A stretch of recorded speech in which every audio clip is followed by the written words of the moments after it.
Hey everyone, it's Matt, aka Tech Ranger. Today we're taking a look at the Skyrim Creations update. We're going to look at what it is, what exactly paid mods are, versus just what mods you already have. We're going to go over a couple of the bugs and glitches that we've seen so far. Unfortunately, this was kind of an update that got dropped on us. It started out as just back-end maintenance, and then it all of a sudden turned into this. So, turns out Skyrim is one of the first games in Bethesda's lineup to get this Creations update, and I would imagine Starfield would get something like this once mods are available there, but there's no concrete info on that. I'm just throwing that out there. With all that said, if you get some value out of this video, if you have any questions, feel free to leave a like down below and comment if you have one. Any rage comments against Bethesda, you're basically just yelling at me, so don't do that and I'll just delete them. But with that out of the way, let's look at the Skyrim Creations update on the Xbox.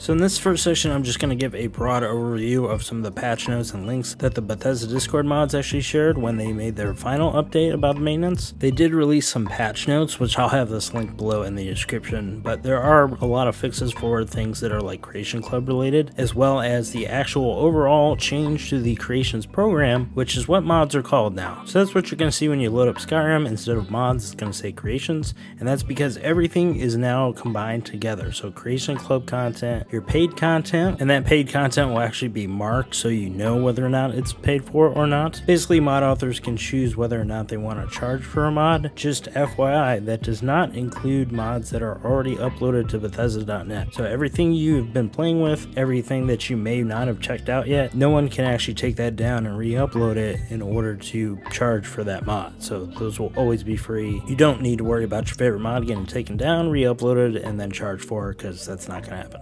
according to Bethesda. That's all I'm going to say about that. Let's take a look at what the update actually changed. What are the pros and the cons? So the Bethesda Discord has been a little bit of a dumpster fire over the course of this whole thing. There's been a lot of misinformation, there's been a lot of aggravation, there's been some just straight up rage posts and stuff. So this section is going to go over my experience. I'm going to explain everything the best that I can, and just kind of go over some of the pitfalls, some of the pros, some of the cons. First pro is that I was able to play with my load order just straight up. So if you watch my load order videos, you watched the last one, I talked about the Nordic UI mod. I actually was able just to load up the game and play with those mods. That's because everything was downloaded already. However, once I pop into the mod page, or now the creations page, that's what all mods are called, I'll get hit with this bug, which is basically just trying to load the old interface. And the reason it's not displaying correctly is probably because you have a UI or user interface mod paired with like a font mod, makes it so it loads the old interface. I feel like this might be because there's really no way to shield this mod menu from the actual game files that modders use to make these mods, but I don't make mods, just a hunch. Now there's a couple ways to try and fix this. The first one being the easiest one and the one that will keep your load order intact. You can actually use this new mod menu here that you can access and try to disable your creations, back out, and then try to load back in, and then that way you can try to disable or get rid of said mod. However, that only worked for me once, and then when I did it, I went to the main menu too soon, and then I was right back to where I started. So the second option would be that you need to dump your list in order to get rid of it. This is definitely the least fun option, but it might actually be the only option in order to totally get rid of those UI mods. So that's going into your manage game and add-ons. Go ahead and delete this reserve space here, and there is actually only one reserve space now. Interesting thing to note though, if you don't want to load that up yet, if you have like a UI mod or something like that, you can go into your game and look at your creations, because that menu still is the same.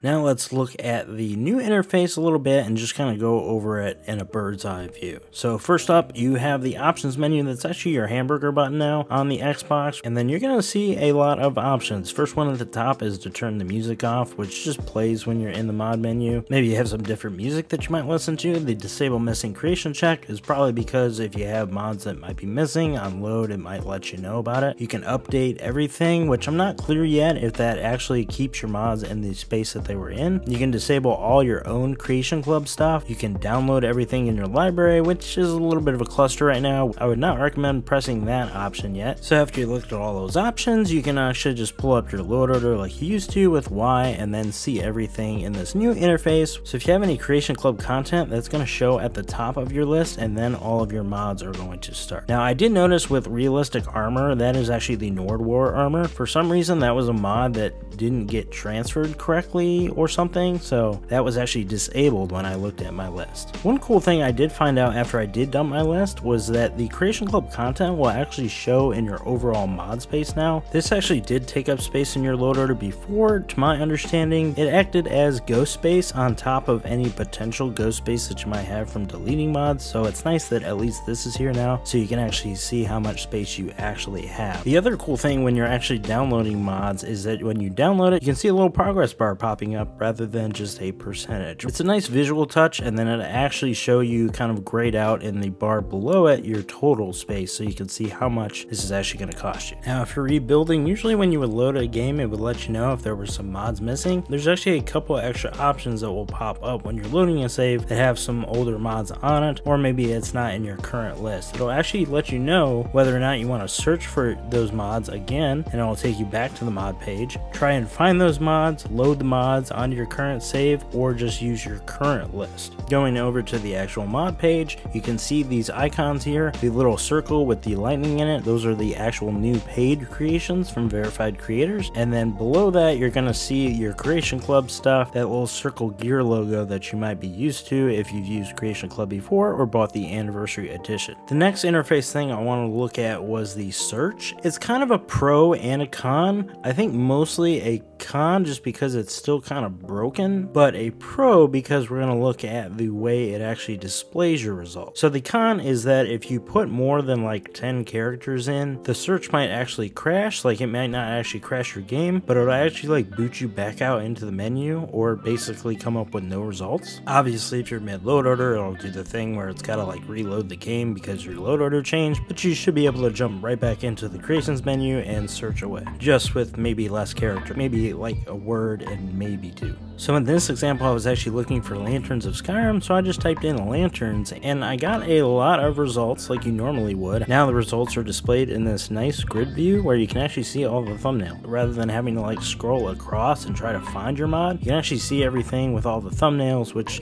I think is very helpful, especially when you have mods that have like localization or different languages. On the Xbox, you can also press left trigger here and actually sort the list as well. Although I find that just the keyword search is good enough. That way it just kind of pulls the relevant terms first, or should at least, but that's another option for you if you can't find something. The not so helpful thing is the library. So your library before was basically a collection of mods that you have downloaded. Now there's just like a ton of stuff in there. It could be mods that you've maybe downloaded in the past. I'm not really sure where your favorites factor into that as well, because I just have a ton of mods here. If you need to find a mod there or know that you've downloaded something in the past, feel free to look at that. There is a view all option at the very end, but if you have a ton of mods here, it's going to take a little while to scroll to find that. But the good news is the interface is pretty snappy, at least on the Series X.